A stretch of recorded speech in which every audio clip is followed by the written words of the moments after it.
una distinción clara entre verdad y mentira. La sociedad contemporánea habla de la verdad alternativa. Dios en Cristo no está interesado que uno tenga mejor religión, más religión, menos religión, y yo tengo que trabajar con mis defectos para impedir que mis defectos destruyan el proceso de humildad que yo tengo que tener en la vida. El sermón de la iglesia, los pastores, las predicadoras del día de hoy, tenemos que anunciar el evangelio para ayudarnos a descubrir la verdad. Porque a última instancia, Cristo es el camino, es la vida, pero sobre todo es la verdad.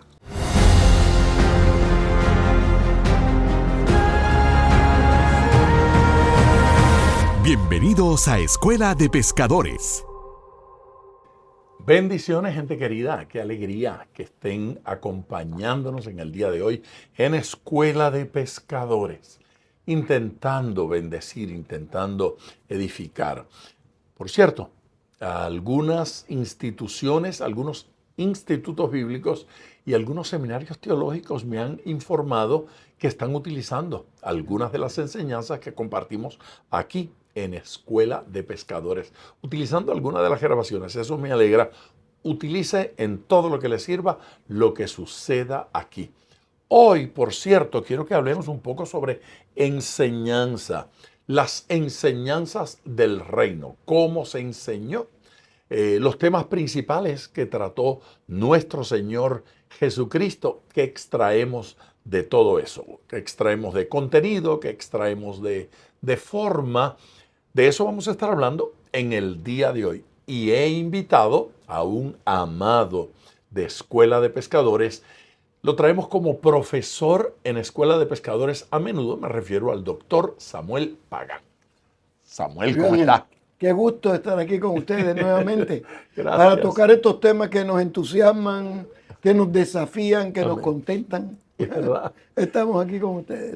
De estos programas a veces salgo riendo, a veces salgo llorando, emocionado, no de tristeza, sino entusiasmo, tocado por el Señor. Qué bueno. Y leer los comentarios que nos hace la gente me emociona. Qué bueno, qué bueno, qué bueno. Porque dice que aportamos algo. Qué bueno. Qué aportamos alguito. Así es que gracias, doctor Pagán, por sacar tiempo para aceptar estas invitaciones. Anuncié hace un instante que hablaríamos sobre enseñanzas del reino. Hablemos de Jesús un poquito. Jesús recibe no uno, sino múltiples títulos. ¿Cuáles son? Y de ellos, ¿cuál le parece que sería el más importante? Yo no sé si decir importante, pero el más significativo o el más destacado de los títulos de Jesús. Mira, Jesús de Nazaret fue un personaje sin igual. En algunos momentos lo llamaron profeta. El profeta de la Galilea. Es verdad. Algunos momentos lo llamaban Señor, ungido, Mesías. Pero quizá, posiblemente el título que más se relacionaba con su estilo de vida, con su forma de ser, con los temas que articulaba, es el de maestro. Y recibió el título de maestro. Primero tenía discípulos, se sentaba con los discípulos a discutir temas de importancia. Lo llamaron rabino, raboni. Es decir, que el componente pedagógico en el ministerio de Jesús de Nazaret es un componente prioritario. Se dedicó a enseñar. Se destacaba. Sí, se destacaba. Esto es una pregunta personal. A lo mejor no la debo incluir en un programa como este, sino cuando vamos en el auto. El carro. Pero concédeme la libertad de hacerla. Por favor. Cuando tú piensas en él, Jesús, ¿quién es para ti? El Jesús que tú conoces. Es el maestro. El maestro. Es el Salvador, ¿quién es para ti? Mira, es el maestro. Sí. Porque recuerda que yo yo soy ingeniero químico. O sea que Esa yo fue vengo tu del mundo primera profesión. profesión. Yo vengo con los pies bien puestos en el piso, bien Eres concreto, pragmático. pragmático. Entonces luego estudio teología. Cuando llego a Princeton, estudio arqueología. Bien pragmático. Y bien sigues pragmático. con los pies en la tierra. Claro. Luego Buscando pruebas de lo que Claro. está ahí. Luego voy a estudiar literatura hebrea en una escuela rabínica en la Universidad de Columbia. Es decir, que mi formación ha estado asociado con el mundo pragmático de los maestros y con el mundo pragmático de la literatura hebraica Ya. que vivió Jesús de Nazaret. Por eso para mí el magisterio es una profesión de fundamental importancia, porque los maestros son los que llevan de generación en generación la verdad, en el caso de la fe cristiana, la verdad de la fe cristiana, pero al mismo tiempo que se repiten los temas de generaciones anteriores, es responsabilidad del maestro actualizar, contextualizar ese mensaje. Entonces, el maestro no es un extra optativo en el reino, ni en la voluntad de Dios, ni la implantación de la voluntad de Dios, sino que es un personaje prioritario. Entonces, al notar eso, notar que Jesús de Nazaret lo llamaban profeta, al notar que lo llamaban ungido, Mesías. Señor, el elemento pedagógico, el que se distingue porque toma esa enseñanza del Antiguo Testamento y la literatura veterotestamentaria, lo actualiza en un idioma cristiano que toma el apóstol Pablo, y hasta el día de hoy tú y yo estamos hablando del tema que predicó y enseñó Jesús de Nazaret. A ver, para la iglesia, el contexto de la iglesia cristiana, la figura del maestro, ¿cómo la ves? ¿Cuán importante es para ti la figura del maestro entonces en el culto cristiano, en la iglesia? Para ti y cuánto debe ser para nosotros. El maestro juega un papel protagónico. En la iglesia. En la iglesia. El predicador, no te tengo que decir que es importantísimo, pero una predicación efectiva requiere seguimiento de los maestros para traducir ese mensaje o la prioridad eclesiástica de ese mes o de ese año en categorías asimilables, entendibles y compartibles. Es decir, de la única manera que yo puedo compartir la fe de una manera efectiva e inteligente es que yo pueda entenderla bien. Y los maestros juegan un papel protagónico en ese proceso de comprensión.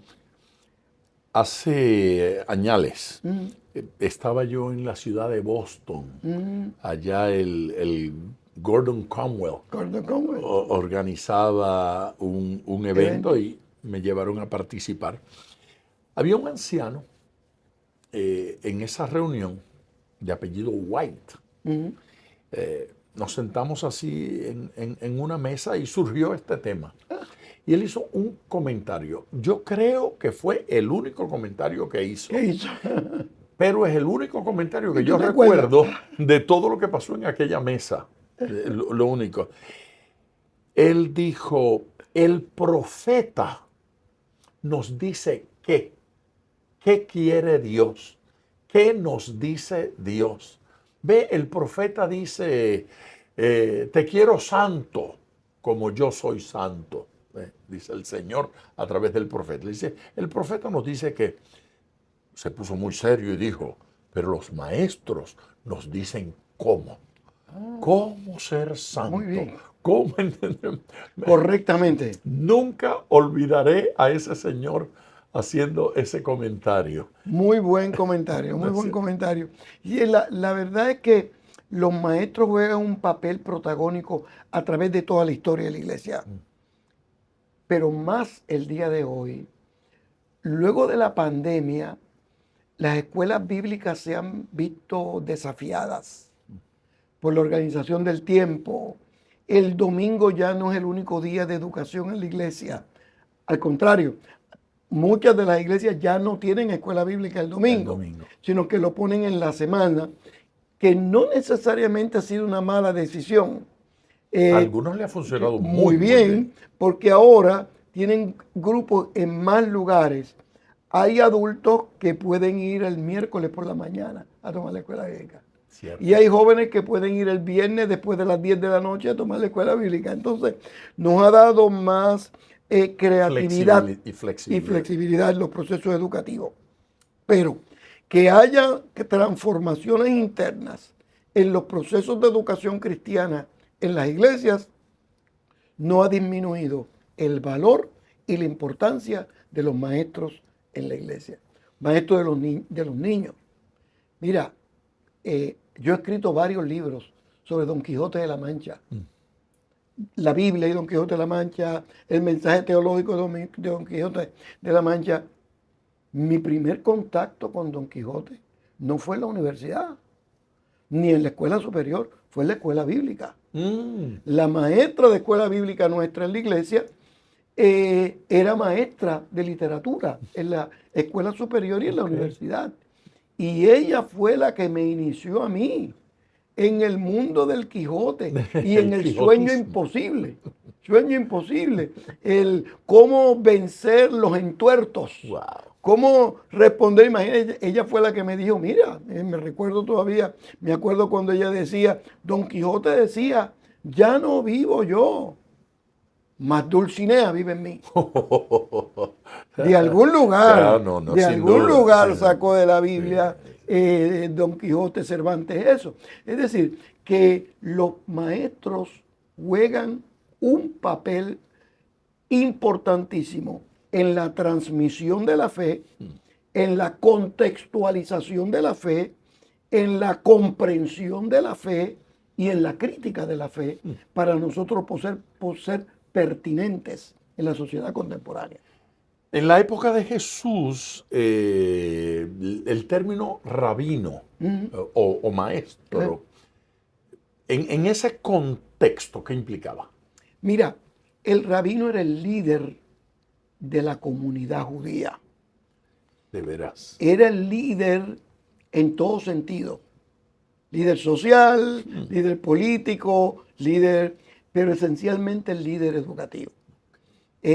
Los ministros cristianos son más líderes espirituales y hay un maestro y está en diálogo con los políticos, pero en el mundo judío el rabino es el líder, la persona encargada del acto de la sinagoga, de la lectura bíblica, de la reflexión, del diálogo con la comunidad. O sea, el rabino juega un papel protagónico.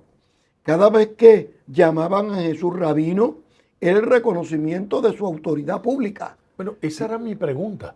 Mi pregunta ahora iba a ser precisamente, cuando llaman a Jesús rabino, ¿lo están llamando rabino los discípulos porque dicen, bueno, este es nuestro líder, nuestro maestrito? No. ¿O lo están llamando porque Jesús era reconocido entre los judíos como un maestro? Sí, en efecto. Sí. Jesús, al reconocerse como rabino, se reconocía su autoridad moral, se reconocía su conocimiento de las escrituras, se reconocía su comprensión de la literatura judía previa, se reconocía su capacidad de contextualización, se reconocía su inteligencia y su prudencia también. O sea, era un reconocimiento especial que no todos los judíos recibían. Entonces, por eso estudió, por eso se organizó, por eso comenzó a tener discípulos, porque poco a poco la comunidad comenzaba a identificar los rabinos con quien ellos querían estudiar. Por ejemplo, Pablo quiso estudiar... Como hoy querer ir a cierta universidad. Exacto, porque yo quiero estudiar con tal profesor. Sí, sí. Pablo quería estudiar con el rabino distinguido de esta época, Gamaliel. A los Y pies de Gamaliel. fue a estudiar allá a Jerusalén, Gamaliel. Los discípulos eran porque querían estudiar bajo el liderato de Jesús. Y el liderato de Jesús y las enseñanzas de Jesús no tenían PowerPoint, eran vivo. Y no tenían un salón de clases. La comunidad iban enseñando en el camino, iban enseñando con símbolos de, miren los lirios del campo, por ejemplo. Ese era el PowerPoint. ¿Cuál mejor? El sembrador salió a Ahí sembrar. está. Mírenlo ahí. Entonces, el rabino era creativo en su proceso educativo. Ese era Jesús de Nazaret. ¿Tú identificas en Jesús metodología didáctica? ¿Jesús tenía ciertos métodos al Sí, mira, enseñar? Jesús se educó bien.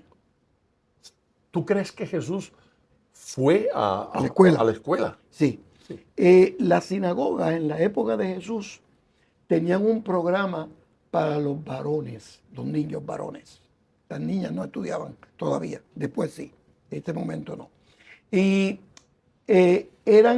tenían un currículo de 3 niveles. El primer nivel era de 4 a 6 años, donde aprendían las letras, donde aprendían a sumar, a restar, los fundamentos de la educación. De 6 a 8 años comenzaban a escribir y comenzaban a leer. Y de 8 a 12 años comenzaban a memorizar los textos bíblicos y a discutir. Recuerda cuando Jesús a los 12 años se perdió, dice el texto bíblico que estaba discutiendo con los maestros de la ley, porque era un tipo de estudio crítico, donde estaban buscando las raíces de todos. No era la repetición de enseñanzas previas, era un análisis. Y ese tipo de educación crítica genera la creatividad. Porque Así tú que vas a no, la... no era extraño lo que él hizo. No, estaba muy bien en la tradición rabínica. Entonces Jesús estudió, llegó a la sinagoga, estudió, llega al templo de Jerusalén, participa en la celebración de Bat Mitzvah, de la celebración de hacerse un judío, discute con los maestros de la ley y de ahí se convierta en un rabino en la comunidad. Posiblemente de 12 a 30 años trabajó como carpintero, porque era responsabilidad del padre enseñarle el oficio y era responsabilidad de la madre enseñarle los textos bíblicos, memorizar. Entonces Jesús recibió esas buenas enseñanzas y al mismo tiempo que trabajaba en la carpintería, que incluía no solamente la madera, sino la piedra, el metal, la construcción propiamente hablando, siguió desarrollándose como rabino.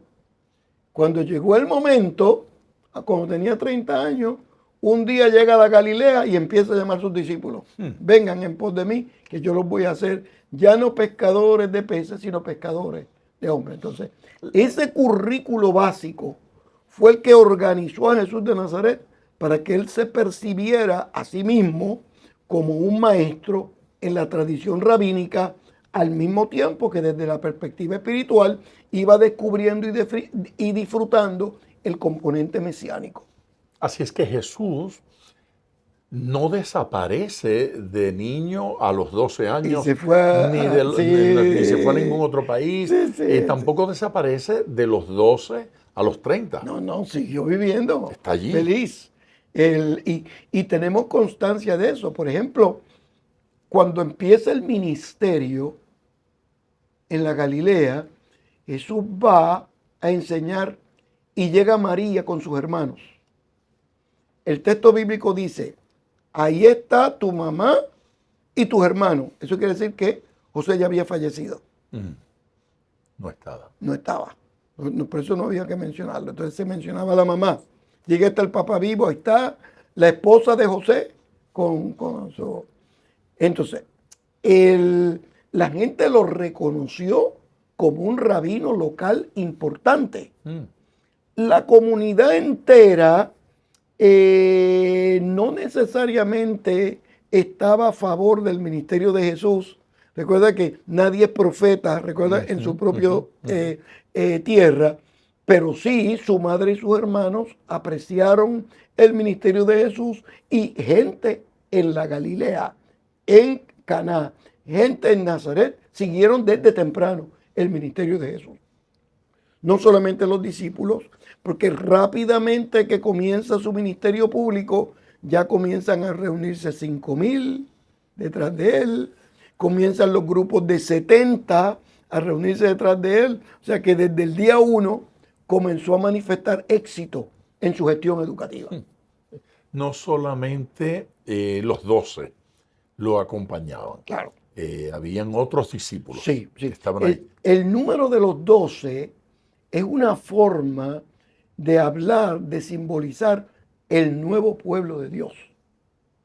Las 12 tribus de Israel aluden al pueblo de Dios del Antiguo Testamento.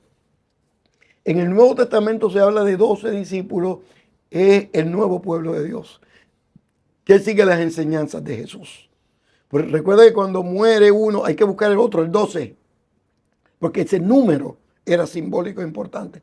Pero sí sabemos que habían otras personas que lo seguían. Entre ese grupo de 12 no era 9, 10, 11, 12, ahí acababa, sino que habían otras personas. Habían otros y había una multitud también. Y había discípulos. mujeres Sí, en había. el grupo. Ese grupo de los 12, cuando se alude a la caída de Judas, dice que cayó de este ministerio, como hablando de que esos 12 tenían una función particular y especial. Y luego, ya cuando uno entra al Apocalipsis, los ve en el cielo, en trono. ¿Eso es un mero simbolismo o a ti te parece que en el futuro estas 12 figuras pudiesen tener alguna función particular para con nosotros o para con los de Dios? No, mira, yo creo que el elemento 12 de los discípulos es un elemento, bueno, había 12, Sí. pero había otros también. Y el énfasis en 12 es que alude al pueblo de Dios. Cuando tú ves en el libro de Apocalipsis, que son 144,000 los creyentes, son 12 por 12 por 10. Todo el pueblo de Dios se identifica en los 144,000, porque el primer 12 alude a los creyentes en el Antiguo Testamento que creyeron en la promesa del Mesías. Okay. Los segundos 12 aluden al Nuevo Testamento que vieron el Mesías. Pero 12 por 12 se multiplica por 10, algo que revela totalidad. 144,000 es el símbolo de todo el pueblo de Dios a través de la historia. Por eso es que uno nota en el libro de Apocalipsis que primero se reúnen 144,000 frente al trono y de pronto el vidente mira bien y dice, no, espérate, es una multitud que nadie puede contar. ¿Entiendes? O sea que la simbología del 12 es importante porque revela el grupo de fieles a Dios que superan las dificultades y perseveran hasta el fin. Pero a veces me preguntan, baby, yo voy a hacer el 134,322. No, es un número completo simbología. Okay. Así que, ¿no te parece que esos 144,000 representan simplemente una cantidad de cada tribu en particular que van a ser salvos? Bueno, sí, porque recuerda que los primeros 12 se refieren a las 12 tribus de Israel. Es una forma de decir, el pueblo de Israel va a estar aquí también recibiendo la revelación divina. Los 12, la nueva revelación de Dios en Cristo también está presente. Y los 10 es de todo lo que venga después a través de la historia. Okay. Por eso es que es una multitud que nadie puede contar. Así es que esos 144,000 te parece que es la multitud que incluye a todos. Todos. Okay. Los temas de Jesús como maestro, había en su enseñanza unos temas Prioritarios. sí, de una importancia teológica, si se quiere, Sí. misionera, especiales. Claro. ¿Puedes identificarlos? Sí, sí, mira. Era un maestro especial. Buen maestro. Buen maestro. En una ocasión los discípulos de Juan el Bautista le dicen, Juan nos enseñó a orar. ¿Qué tú vas a hacer? Mm. Y él ya no. Si lo que ustedes quieren aprender a orar, ustedes van a orar así. Las oraciones de Jesús contienen los temas más importantes de Jesús de Nazaret. Y si uno estudia los temas de las oraciones de Jesús, uno descubre, ya no, a mí me parece que ese era un tema importante. No, no. Porque uno no ora por trivialidades. Si uno no ora que la camisa no se me... Sobre todo él. Claro, tú no oras para que la camisa me combine, no, tú buscas una camisa que más o menos te combine y ya. Pero Señor, que me quede bien. No, tú oras por temas prioritarios. En la oración del Padre Nuestro tiene los temas, algunos temas importantes. Por ejemplo, Padre Nuestro que estás en los cielos. Es decir, que Dios no es una figura cualquiera, sino hay intimidad de padre e hijo. Esto no es común en el Antiguo Testamento. En el Antiguo Testamento el énfasis es en el Dios creador. Que los cielos no pueden contener su gloria. Poderoso. El que cabalga sobre las calmas, el poderoso de Israel. O sea, tiene apellidos de forma tal de describir. Para Jesús de Nazaret hay intimidad.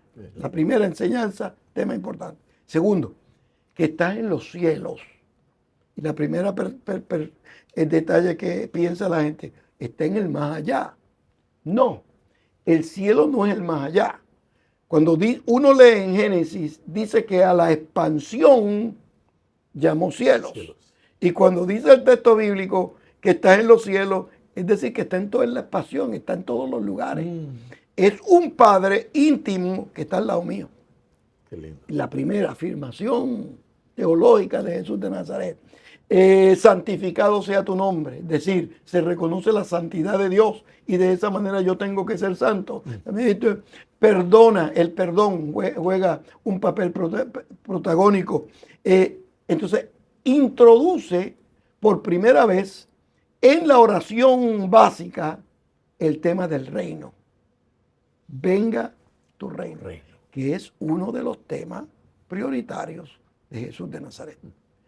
Y cuando hablamos del reino, en español, castellano, nuestra primera percepción del reino es percepción geográfica. El reino de Inglaterra España. Empezó aquí y acabó acá. Para Jesús no. Es el conocimiento del reinado de Dios. El asunto no es geográfico, porque para Dios es el mundo, la historia y la tierra en toda su plenitud. La importancia del reino es el reconocimiento de Dios como Rey de reyes y Señor de señores. El reino, la virtud del reino, no está en sus dimensiones geográficas, sino en sus componentes teológicos. La autoridad de Dios, la virtud de Dios, la gracia de Dios, el poder de Dios, el reino, un rey poderoso. Cuando estudiamos la enseñanza de Jesús de Nazaret, también enseña en el discurso, aprended de mí, que soy manso y humilde de corazón. Este es un tema importante porque destaca el elemento de la humildad. Jesús de Nazaret nace en Belén, una ciudad pequeña. Si me hubiesen preguntado a mí, no, que me pongan a nacer en Jerusalén, sí. En Roma, sí. En Nueva York, porque uno viene de ciudades grandes, no de Belén, que es verdad. Yo bromeo con la iglesia y dice que hasta el día de hoy todavía Belén es pequeña. Si están toda la gente en Belén, Belén y los alrededores no llega a 35,000 personas. Sí. El downtown de Belén son 5 o 6 mil personas. Hay bloques en Ciudad de Nueva York, y también en Ciudad de México, bloques de casas de edificios que tienen más de 5,000 personas. Un solo bloque. Bueno, en Nueva York hay edificios en los que trabajan más de 30,000 personas. Sí. Es un mundo nuevo. Interrumpo este podcast para comentarle algo muy importante. La biografía autorizada de G.J. Ávila, un libro que me honro en decirles, soy el autor, ya está corriendo por todo el mundo hispanohablante. Suramérica, Centroamérica, el Caribe, Estados Unidos, obviamente Puerto Rico. Lo tiene en las librerías cristianas, en las librerías no cristianas y lo puede encontrar a través de las redes sociales. Amazon y algunas otras empresas que venden a través de las redes sociales lo tienen. Es un libro especial. La vida, el ministerio, cuento milagros maravillosos que usted no va a leer en ningún lugar.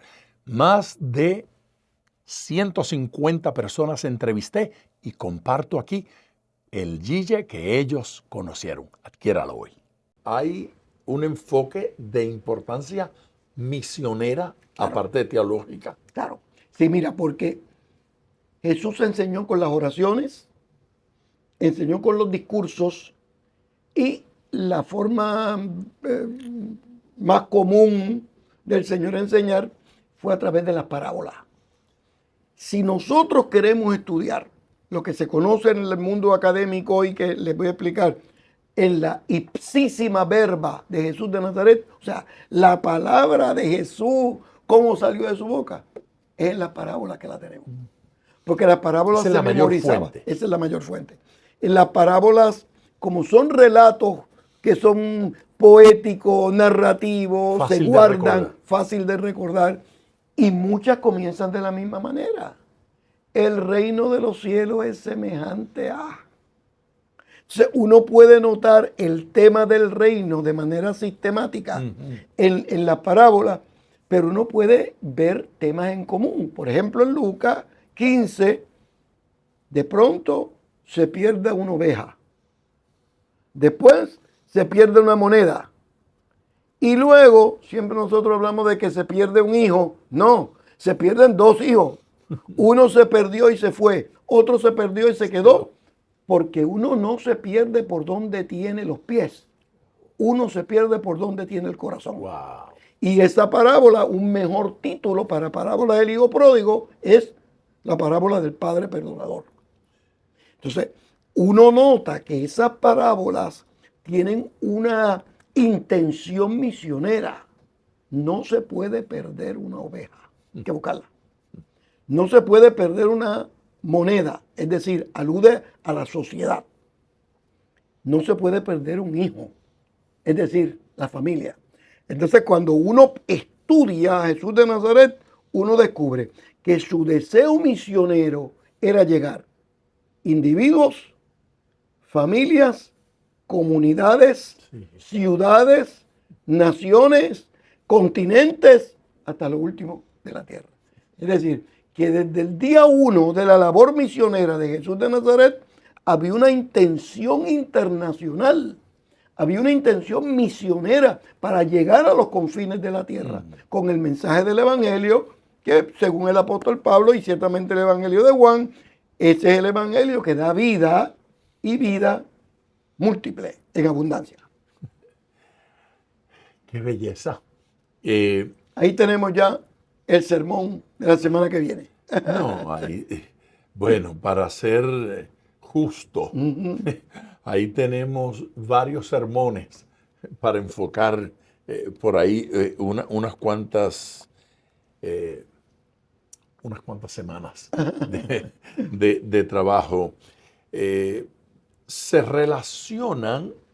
Yo sé que hemos hecho alusión a esto que voy a decir ahora en algún otro programa que hemos tenido. Y seguramente volveremos a aludir a ello en el futuro. Claro. Pero has hablado de Jesús como maestro y has dicho que de sus títulos ese te parece que es el más impresionante o el que más resalta. Pero hay una relación entre las enseñanzas de Jesús y los milagros. Sí, mira. No se divorcian. No. Son dos caras de una misma moneda. Pretender estudiar las enseñanzas de Jesús de Nazaret ignorando su tarea milagrosa es un error metodológico. Y tratar de entender los milagros de Jesús de Nazaret no tomando en consideración las implicaciones educativas de los milagros es errar metodológicamente. Porque para Jesús de Nazaret la enseñanza era fundamental y a veces enseñaba en parábola, a veces enseñaba en un discurso, a veces enseñaba con los discípulos, se reunía después de una parábola, se reunían a estudiar la parábola y a repasar la parábola, enseñaba en las oraciones y ciertamente los milagros jugaron un papel protagónico en el ministerio educativo de Jesús porque le permitieron al Señor relacionar el dolor de las personas con la voluntad de Dios. La voluntad de Dios no es que los seres humanos vivan cautivos, ni destruidos, ni amargados, ni enfermos, ni en desesperanza. La voluntad del Señor es que la gente viva liberado. Por eso es cuando el hombre va donde Jesús y el Señor, que para que lo sane, y le pregunta, pero ven acá, ¿tú crees? Y el hombre dice, no, espérate, yo creo. Pero si acaso se me queda algo, ayúdame mi incredulidad.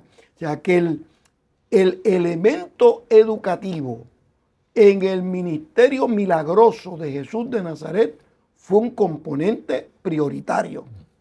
Era un maestro y utilizaba todos los carriles disponibles para que puedan aprender. Porque la virtud mayor en el proceso educativo es cuando un maestro supera su metodología para incentivar cómo es que los estudiantes aprenden. Hace 25 años, el énfasis en el mundo de la pedagogía es cómo enseñar, cómo modular la voz, cómo tener PowerPoint, cómo utilizar, porque el énfasis era cómo se enseña. En el siglo XXI el énfasis es cómo se aprende.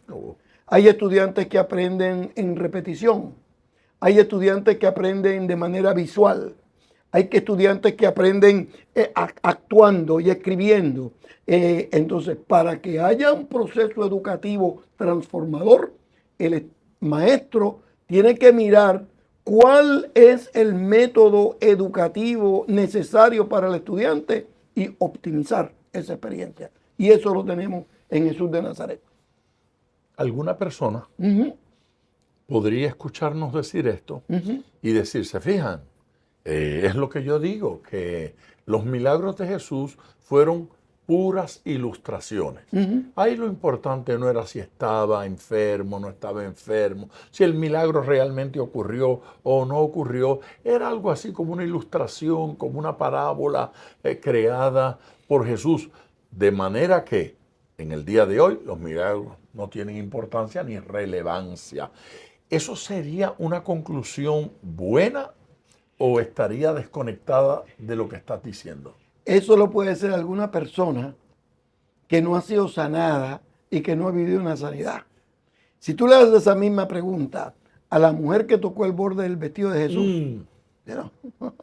Si tú le haces esa pregunta a los leprosos que fueron liberados, no, porque la pertinencia del milagro y la enseñanza es que responde a mi clamor y a mi necesidad. O sea, hoy voy yo, uno no va por ahí diciendo, hoy voy a hacer todo, pero voy a sanar únicamente los que tengan dificultad en los pies. Vengan solamente. No funciona así. O sea, solamente Dios sabe qué es lo que está, la necesidad de la gente.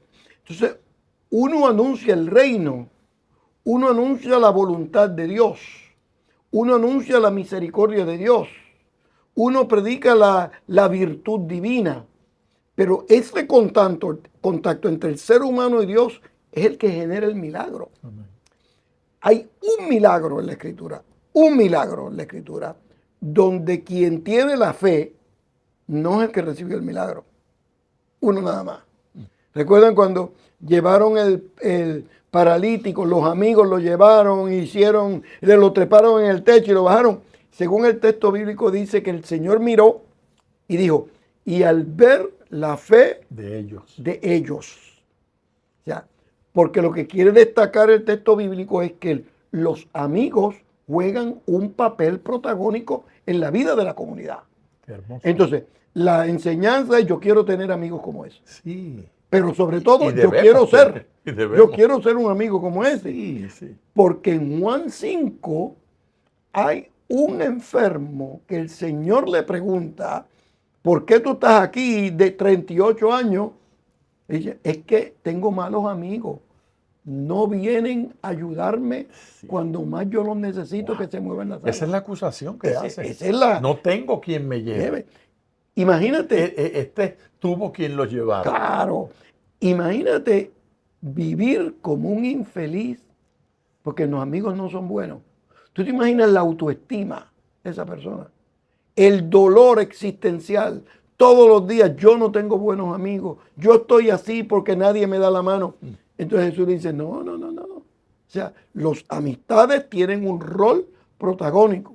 Y a veces, los amigos que me están escuchando, hay veces que hay personas que uno tiene que amarrarlo y llevarlo directamente al Señor para que puedan recibir la gracia y la virtud de Dios. Así que de alguna forma Jesús le está diciendo a este hombre, ves, yo soy tu amigo. Claro. Yo soy amigo del necesitado. Y le está diciendo también, ahora que te sané, sé amigo. Sí. Y es interesante, fíjate que la palabra amistad en castellano es buena, es una amistad. Yo quiero tener amigos. Precioso. En griego es interesante, porque en griego es amistad también, pero con letra mayúscula y bold y énfasis, Sí. porque Jesús de Nazaret un día está hablando con sus discípulos y dice, mire, de ahora en adelante ya yo no voy a llamarlos discípulos, ahora los voy a llamar amigos. Es decir, aumentó su nivel de intimidad con Dios a través de Jesús. Qué belleza. Para terminar, aunque en estos programas con usted no quiere uno terminar, quiere que continúen. A ver, ¿son importantes las enseñanzas de Jesús? Mi pregunta es, ¿son importantes para el siglo XXI? Sí. Fueron importantes en aquel momento, fueron importantes a través de la historia para la iglesia en la cosa religiosa, pero hoy, en este siglo que estamos viviendo, muy materialista, muy pragmático si se quiere, a veces parecería, cuando menos ante la vista sencilla, sin profundizar mucho, medios desconectados de las buenas relaciones, más conectados a la máquina que a la gente. No he visto a mi mamá en 3 días, pero no importa, yo le mandé un texto. En esta época, en el siglo XXI, ese mensaje de Jesús sigue siendo relevante. Sí, mira, venid a mí, como te dije ahorita, todos los que estáis trabajados y descargados, yo los voy a hacer descansar. Y si a eso tú le añades, aprended de mí, que soy manso y humilde de corazón, y añade, entonces es que vas a encontrar paz para tu alma. ¿Por qué muchas personas no tienen paz? Viven en lucha continuamente contra ellos mismos. Se levantan por la mañana y empiezan a pelear con ellos mismos en el espejo. Todo les cae mal. No han aprendido a ser mansos y humildes de corazón. Wow. O sea, la humildad no es un defecto. Cuando el apóstol Pablo trata de explicar este mismo fenómeno, lo que le dice a los discípulos es, nadie tenga mayor concepto de sí del que debe tener, y añade, sino que piense de sí con cordura. Y si uno no está de acuerdo, ¿cómo está? Loco. Es decir, el éxito en la vida no está relacionado con la arrogancia. El éxito en la vida no está relacionado con un ego descontrolado. El éxito en la vida no está relacionado con el poder, el mollero, la fuerza. El éxito en la vida está relacionado con uno tener un concepto de sí adecuado. Yo tengo virtudes, una o dos, pero yo también tengo defectos. Y yo tengo que trabajar con mis defectos para impedir que mis defectos destruyan el proceso de humildad que yo tengo que tener en la vida. Y humildad no es subestimarse, no es disminuirnos en la vida. Bajo concepto de mí Y mismo. no, humildad es el reconocimiento de lo que somos, pero al mismo tiempo es el reconocimiento de lo que podemos llegar a ser cuando nos ponemos en las manos del Señor. Y ese es el criterio último de la enseñanza de Jesús de Nazaret, donde da en el capítulo 5 de Mateo el corazón de su doctrina, la plataforma de su movimiento. Esta es la bienaventuranza. Son bienaventurados los que lloran, los que sufren, y cuando llega al final dice, son bienaventurados cuando por mi causa digan cualquier cosa de mal contra vosotros, y añade, mintiendo. Porque si hablan mal contra nosotros y es verdad, nos lo merecemos. Pero cuando no es verdad, entonces salimos de un nivel superficial en el reino para comenzar a ser gente bienaventurada para la mismísima gloria de Dios. A ver si entendí lo que estamos diciendo. Tú me estás diciendo entonces que el mensaje de Jesús no ha cambiado. No. Porque el hombre sigue siendo el mismo. Claro. Tal vez tenga en una época las riendas de un caballo y en otra época un jet de esos supersónicos. Sí. Muy buen ejemplo. Sí, muy buen ejemplo. En alguna época un reloj de arena y en otra época un Rolex. digital, alguna maravilla. Pero seguimos teniendo las mismas necesidades. Gozos, lágrimas. No nos han aumentado los sentidos, seguimos teniendo los mismos sentidos, las mismas urgencias. Por lo tanto, el mensaje de Jesús, que trasciende los tiempos y las edades, es tan real y necesario hoy como en aquella época. No importa. Lo dijiste muy bien. No importa si tiene los 10 mandamientos en una piedra, si los tiene en un pergamino, si los tiene en un libro, o si los tiene en el corazón. Bueno, deben estar en el corazón, es donde tienen que estar.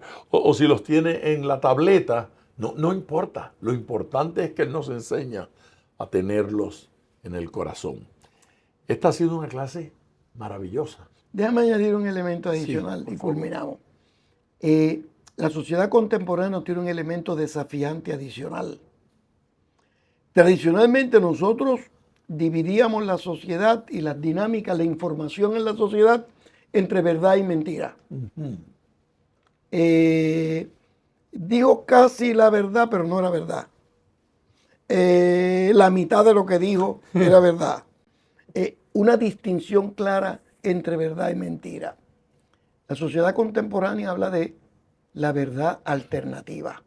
Entonces la verdad alternativa no es verdad. Entonces, ahora uno nota que políticos hablan de la verdad alternativa. Vendedores hablan de este es el mejor producto. Mírenlo aquí en internet y lo ponen en toda una campaña de internet. Entonces, es el momento en que los seres humanos tenemos que mirar la información con ojos críticos a la luz del Evangelio. Dios en Cristo no está interesado que uno tenga mejor religión, más religión, menos religión, sino a última instancia, el mensaje de Jesús de lo que habla es de un encuentro con el Cristo resucitado que tiene la capacidad de moldear nuestro carácter, de modificar nuestra conducta, de hacernos revisar nuestras prioridades en la vida. Por eso es que el día de hoy la sociedad el sermón de la iglesia, los pastores, las predicadoras del día de hoy, tenemos que anunciar el evangelio para ayudarnos a descubrir la verdad. Porque a última instancia, Cristo es el camino, es la vida, pero sobre todo es la verdad. Si te oí bien, dijiste que la verdad alternativa no es verdad, ni es una alternativa. Bien, muy bien, muy bien. Lo voy a mencionar así la próxima vez. Mesitas. Sí, muy bien. Gracias, Samuel. Qué bueno. Qué edificante y qué bendición, como siempre, tenerte aquí. Yo espero que a usted le haya hecho tanto bien como a mí, le haya edificado tanto como a mí me ha edificado y que sienta que ha aprendido tanto como nosotros acá hemos aprendido. Nuestro equipo se alegra muchísimo y se goza cuando el doctor Samuel Pagán está con nosotros en Escuela de Pescadores. Siempre es una bendición tener a estos maestros, a estos profesores que traemos a Escuela de Pescadores para que nos edifiquen. Por favor, les ruego como siempre, dele me gusta, ¿sí? Ayúdenos a ayudar, ayúdenos a bendecir y compártalo con mucha otra gente. Identifique gente que debe escuchar esta enseñanza y envíele, comparta lo que a usted le ha bendecido y le ha edificado. La semana próxima estaré con ustedes con otra enseñanza de esta naturaleza para edificarnos, para crecer, para madurar en Cristo en Escuela de Pescadores. Bendiciones.